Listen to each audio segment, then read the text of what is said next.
How to use Betway's Cash Out feature effectively.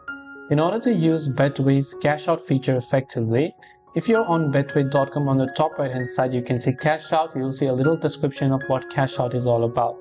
Now first you have to understand Cash Out. This feature lets you settle a bet before the event ends, securing profits or minimizing losses based on the current outcome.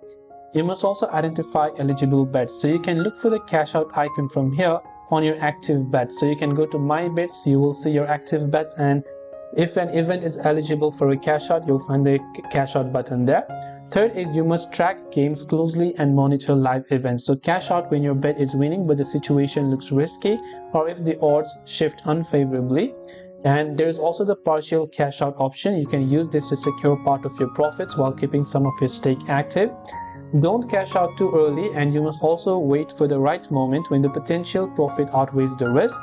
And you can simply visit this my bet section like I said you to on the Betway's website on betway.com or app to check cash out offers regularly during live events. Hope this video helped you. If you have any questions, feel free to leave them down. Thanks for watching and see you in the next video.